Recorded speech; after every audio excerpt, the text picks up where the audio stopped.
Hi guys, it's Robyn and welcome to my channel. Today on the Robyn's Nest, I have another super fun anime themed cake to share with all of you. Today's cake is going to be an all buttercream Naruto themed cake, and I think you guys are going to absolutely love this one. So let's get right into the video.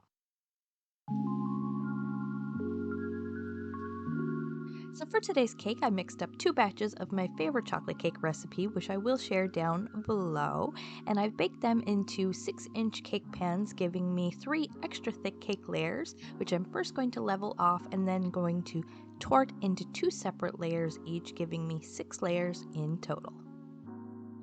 So now that our layers have been prepped, it's time to stack and fill. And to fill my layers, I'm using some chocolate American buttercream. And this is just my easy American buttercream recipe, which I've added a little bit of cocoa to, and you can add as much or as little as you like. And I've also added a little bit more of a liquid content to keep it nice and creamy. Now to apply our icing, I filled an extra large piping bag and we're just very gently squeezing out a nice thick even layer between each layer of cake, and then I'm using a small offset spatula to smooth it out a little bit so we don't end up with any air bubbles in between those cake layers. Now once we finished stacking and filling our entire cake and added that final cake layer, I like to give it all a good press down to secure it all together before adding a nice thick layer of that same chocolate American buttercream for our crumb coat. And I'm actually going to be applying this a little bit thicker than usual because I want our cake to be nice and chocolatey underneath, since our final coat is actually going to be a vanilla buttercream. Now once I have my cake completely covered in my chocolate buttercream, I like to take my small offset spatula and smooth out the top first. Then I like to take it and drag it up and down the sides of the cake very carefully, sort of smushing everything together and filling in any gaps or air bubbles that may have formed before we do any smoothing. And I do recommend paying a little extra attention around that top lip, making sure the buttercream on the side is well attached to the buttercream on the top, so that way it doesn't drag and pull away from the cake as you're smoothing.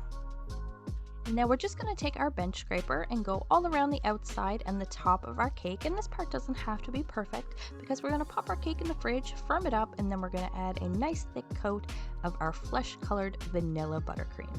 And I will leave a link to my easy buttercream recipe in the description box down below, as well as my chocolate cake recipe. And now we're just going to spread this out using a small offset spatula and the same technique we used before. And then I'm going to grab my bench scraper once again, and we're going to go around and around the cake until it's nice and smooth. Then we're going to clean up that top edge a little bit before popping our cake in the fridge once again to let it firm up, because next we're going to work on some little fondant decorations. So first up, we're going to make the little plaque that goes on the forehead protector that has a little symbol on it representing the leaf village. So I'm going to start with a small piece of gray fondant first, and we're going to roll this out fairly thin. Then I'm going to take my stencil and lay it over the top of my fondant, carefully press it down, leaving an embossed image from my stencil onto the soft fondant. And now we're going to pull the stencil away, being very careful just in case it's stuck to our fondant a little bit. And then I'm going to take my X-Acto knife, we're going to cut out the shape, and then I'm going to take my Dresden veining tool and we're going to emboss the image for the leaf village onto the forehead protector plate. Now the symbol is actually quite simple and you almost don't even need a stencil for this part, but it does help if you want to get the placement just right. But as you guys can see, it's just a very simple swirl with sort of an arrow on one side that kind of looks like a beak to me.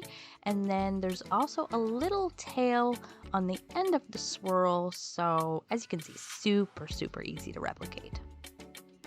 And now to finish it off, I'm just going to take the tip of a number 2 round piping tip and we're going to mark off a couple of little screws on each side.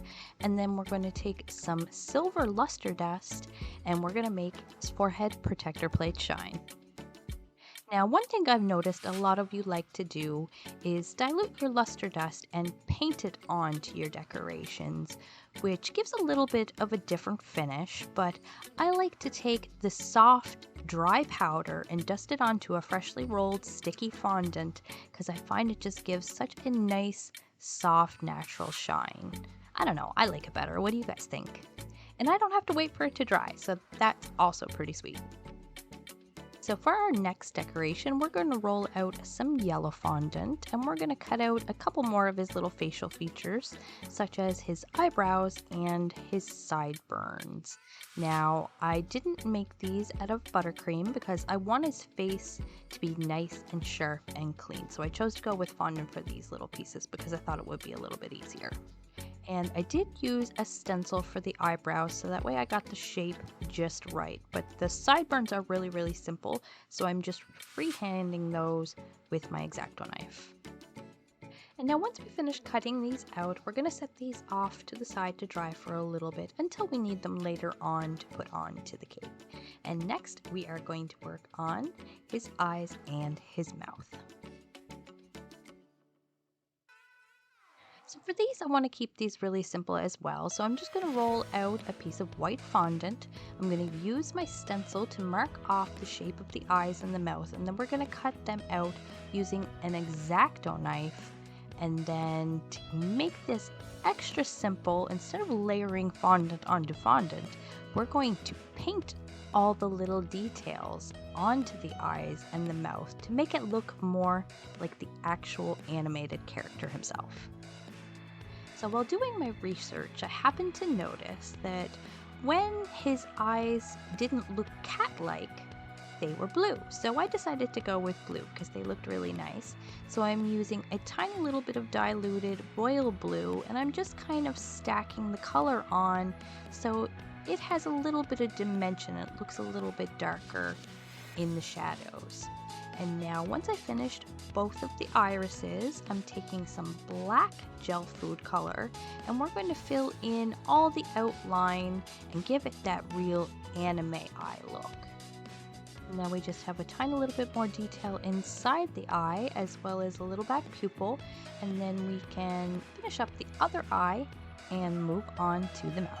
And I didn't want to just make him smiling, I wanted him to have sort of an action face. So as you can see, he has a little bit of intensity to his eyes, as well as clenching his teeth, which allows us to sort of see his canines. So I thought that was really cool because it kind of gives the whole face that intense vibe. And voila, that is it for our fondant decorations. Let's get back to the buttercream. So the version of Naruto that I'm going for has sort of a tracksuit on that has a nice thick black collar.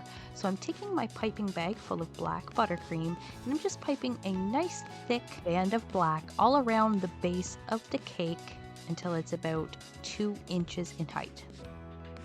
And now I'm just going to take my little flexible smoother, and we're going to carefully smooth that out and clean up the edge.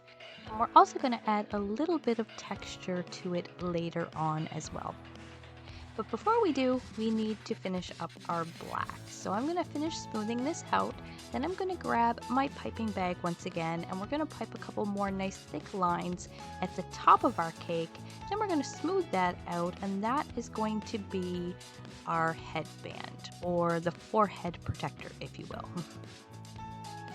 So once I've finished smoothing this out and perfecting it and making it look how I want it to look, I want to firm it up for a few minutes before we start to add the texture to the collar.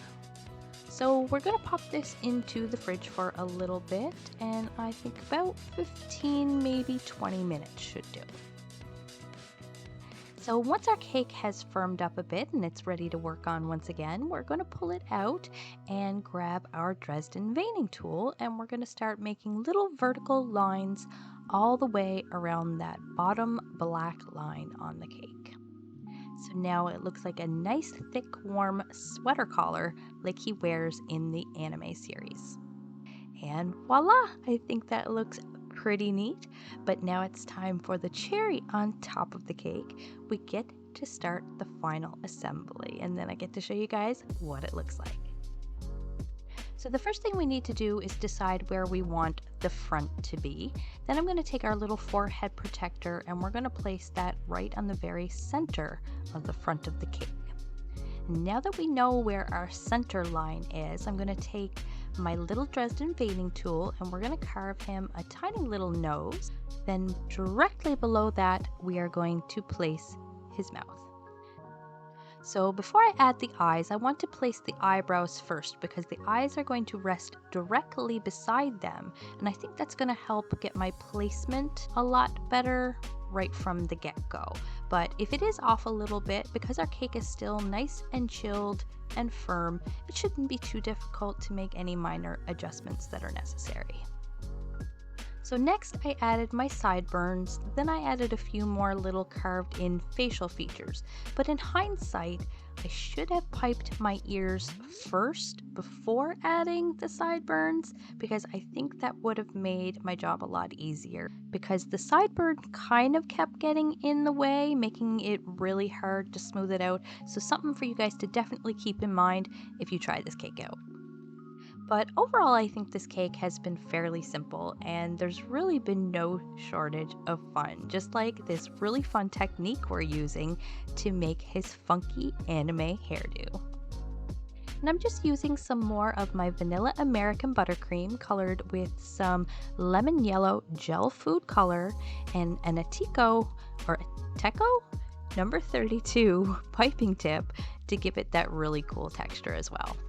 And I can never pronounce that word. Ateco, how do you guys say it? Please correct me so I can say it right from now on. But I'm getting sidetracked, so back to the task at hand. As for the piping tip that I used, I did find it to be a little bit small, so you guys might find it more helpful and maybe a little bit easier to find a little bit larger piping tip. But I had fun with this one, and I think this cake turned out so cute. I absolutely love it. My kids absolutely adored it. They love this anime series so much, and I'm pretty sure they've binge watched every episode. And I'm willing to bet if you're an anime fan, you're guilty of it as well. Correct me if I'm wrong, but I bet you did. But I feel you because I'm bad for binge watching shows too. So, well, one last decoration, guys, and our cake is finally complete. I added a little tie to the back of our headband, and voila! What do you guys think? Well, that's it for today, guys. I hope all my Naruto fans absolutely loved this cake. If you did, don't forget to like, share, comment, and subscribe. Ring that bell, and I will see you all on the flip side.